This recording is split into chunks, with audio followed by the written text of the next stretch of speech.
ዝገብርዎ ናብ ምቕታልዩ ዝቐርብ ኣብ መወዳእታ ኣዲኡ ሓንቲ ከም ዘይብላ እንዳፈለጠ እንታይ ክገብር ሓንቲ ዘላቶ መማረፂ ንሳ እያ። ደው ኢሉ ሊብያ ከም ዘሎ ድማ ነገራ ዝወረዳ ወላዲት ካብኡ ተመሊሱ ድማ ንልዋም ኩሉ ነገር ኣረዳኣ። ኣብ መጻጽኡ ዘለዎ ኩነታት ማንም ሰብ ከም ዘይብሉን ኮታስ ኩሉ ነገር ይዕለላ። ልዋም ድማ ኣዝያ ሓዘነት። ዳነይ ኣይጆኻ ተስፋ ኣይትቑረጽ ኣነ ቀሪበ እየ ይሕዋተይ ኣብዚ ሰሞን ክኸፍልለይ እዮም እና ኣነ እውን ካብዚ ብል ወጻኹ ኣይዞኻ ልከኣለኒ ክገብር እየ ብምባል ዓብዪ ተስፋ ሃወቶ። ኣብዚ ሰዓት እዚ ዳንኤል ሰላምተይ ረሳኹ ናይ ሂው ላይፍ ቻነል ተኸታተልቲ ዝኾንኩም ከመይ ኢልኩም ለይ ዳሕና ድኹም ኣነ ሰላሜ እግዚኣብሔር ይመስገን ህምታን ሰላም ዘለኹ ንስኹም ላይ በቢ ዘለኹም ሰላም ክትኮን ለይ ናይ ኩሉ ግዜ ትምኒተዩ። ናይዚ ቻነል ሓደሽቲ ዝኾንኩም ላይክ ከምኡውን ብሰብስክራይብ ምግባር ጀምርዎ ከምኡውን ቤተሰብ ኩኑ። ናይዚ ቻነል ቤተሰብ ዝኾንኩም ግን ከምቲ ናይ ወትሩ ትገብሩለይ ምትብባዕኩም ኣይፈልየኒ ንትገብሩለይ ምብርታዕ ደሞ ኣዝየ ዘመስግን እና ሎማዓንቲ ብሓድሽ ትሕዝቶ መፅኩም ነኹ። እቲ ትሕዝቶ ኣብ ዝሓለፈ ከም ዝፍለጥ ካብ ቀዳማይ ክሳብ 10 ክፋል ተኸታታሊ ዛንታ ድልየተይ ኣይነበረን ሒዘልኩም ቀሪበ ነይረ። ንህሎም ድማ ብሃንቀውታ ትጽበይዋ 11 ክፋል ተኸታታሊ ዛንታ ድልየተይ ኣይነበረ ሒዘልኩም መፅእ ኣለኹም። ናብኣ ከብለኩም ክሳብ መጨረሻ ሓቢርኩምኒ ጽንሑ። ተኸታታሊ ዛንታ ድልየተይ ኣይነበረን 11 ክፋል ኣብ ዝሓለፈ ክፋል መኽዝን ከም ዝኣተውን ኩሎም ናብ ስድራኹም ደውሉ ኣብ ዝሓፀረ መዓልቲ $85,000 ተዘይኸፊልኩም እንዳበሉ ከም ዘፈራርሕዎም ዳንኤል እውን ነቲ ተስፋ ገይሩሉ ዝተበገሰ ሄኖክ ደው ኢሉ ከኦፖለሰይ ስለ ዘይከኣለ ዓቕሉ ከም ዝፀበወን ርኢና ነርና። ዝቕፅል ክፋል ነዚ ይመስል።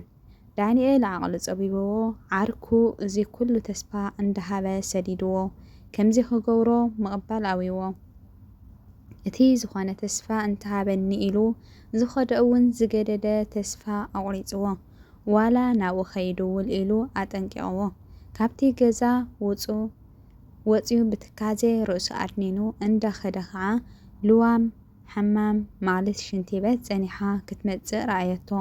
ብዙሕ ንኸራኸቡ ስለ ዘይፈቕደሎም ከመይ ኣለዉ እንታይ ይብልዎም ኣለዉ የዕሊሎም ኣይፈልጦን እዮም። ተጨኒቑ ክኸድ ስለ ዝረኣየቶ ከዓ ብድፍረት ዳኒ ኢላ ፀዋዕቶ። ዳንኤል እውን ድምፂ ምስ ሰምዐ ንፀጋሙ ቆሊሕ በለ። ልዋም ምዃና ምስ ረኣየ ድማ ካብ ዘለዎ ተፀበያ። ናብኡ ቀሪባ ሰላም ድሕሪ ምባል ከዓ ዓይኒ ዓይኑ እንዳጠመተት ዳነይ እንታይ ኮንካ ኣለኻ እንታይ ኣሎ ድዩ ሓድሽ ነገር ብምባል ሓተተቶ። ዳንኤል ድነን ኢሉ ብኣፃብዕቱ ፀጉሩ ርእሱ እንዳሓዘ ወላ ሓደ የለን ልዋመይ ከመይ ኣለኺ ብምባል ሓተታ። ናቱ ገዲፉ ናታ ካሓታ ጀመረ።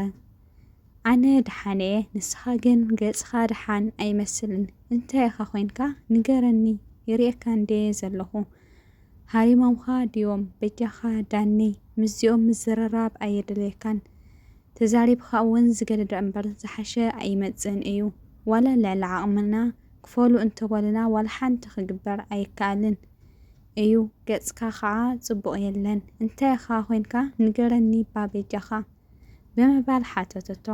ዳንኤል ክነግራ ኣይደለየን ናታ ጭንቀት ይኣኽላ ተጨንቃ እውን ትገብሮ የብላን ኢሉ ድሓን እየ ኣነ እውን ለዋመይ ሳክት ናይዚ መኽዘን ምዕፃው እዩ ዝኸውን ኣብቲ ገዛ ዘለዉ ቁማላት ከዓ ከደቅሰኻ ኣይኽእልን ኮፍ ከማን ኣየብልኻን ኢሉ ነዛ ዛረባ ኣጣፋፍኣ።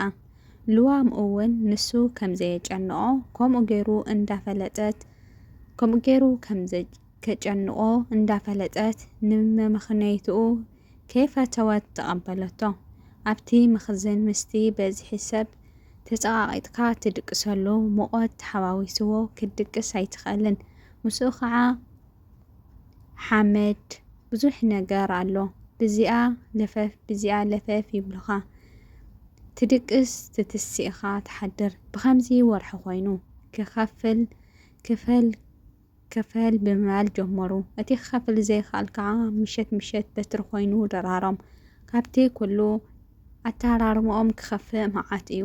ዓይኒ የብለይ ስኒ የብለይ እዮም ዝሃርሙኻ። ዳንኤል ካብቶም ምሸት ክፈሉ ኢሎም ዘቐጥቀጡ ሓደ እዩ ነይሩ። ናይ ዓቕሊ ጽበት ክንደይ ግዜ ክሃድም ይሓስብ እዩ። ምቹእ ቦታ ግን ኣይረኸበን። ኣብቲ ምድረ በዳ ከዓ ናበይ ገጹ እዩ ክሃድም? ድሓር ከዓ ክሃድም ዝረኸብዎ ሰብ ዋላ እኳ ተይቀተልዎ ኣተሃራርምኦም ግን ብጣዕሚ ይሕምም። ናብ መቕታል ይቐርብ እዩ ዘብል። ኣብ መወዳእታ ኣዲኡ ሓንቲ ከም ዘይብላ እንዳፈለጠ እንታይ ክገብር? ሓንቲ ዘላቶ ንሳ እያ። ደው ኢሉ ሊብያ ከም ዘሎ ነገራ። ዝወረዳ ወላዲት ንልዋም እውን ኩሉ እቲ ሓቢእዋ ዝነበረ ኣመጻጽኡ ኣብዚ ምስ መጸ ከዓ ከም ዝጠለሞን ኩሉ የዕሊልዋ። ኣዝያ ሓዚና ዳኒ ኣጆኻ ተስፋ ኣይትቑረጽ፣ ኣነ ቀሪበ እየ የሕዋተይ ኣብዚ ሰሙን ክንከፍለል ኽኢና ኢሎምኒ ኣለዉ።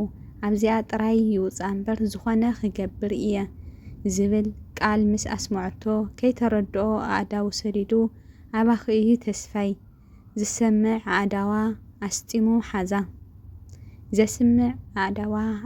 ሓዛ። ድሕሪ ቁርብ ከዓ ድሓን ልዋመይ ኣምላኽ ንመን ኢልዎ ከምቲ ዝበልኸዮ ንስኺ ጥራይ ካብዚኣ ብሰላም ውፂ በላ።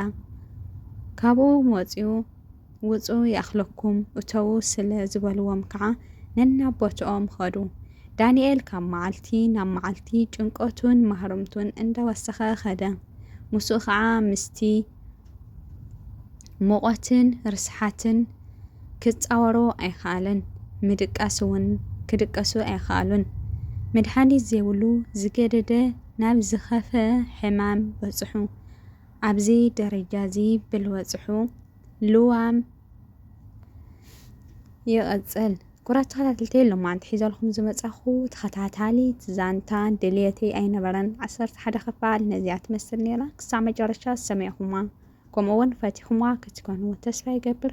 እንተ ሰሚዕኹማ ከምኡውን እንተፈቲኹማ ከምቲ ናይ ወትሮ ምብርታዕኹም ኣይፈለየኒ። ንትገብሩለይ ምብርታዕ ድማ ኣዝየ ዘመስግን። ኣብ ዝቐጽል ክሳብ ሓድሽ ብኸሊእ ትሕዝቶ ንራኸብ። ሰናይ ግዜ ሰናይ ቅንያት ኾነልኩም ሰናይ ትምኒተ እዩ። ቅድሚኣ ግን ላይክ ምግባር ኣይትረስዕኹም። ከምኡ ደሞ ነጽሪተኹም ኣይፈለየኒ።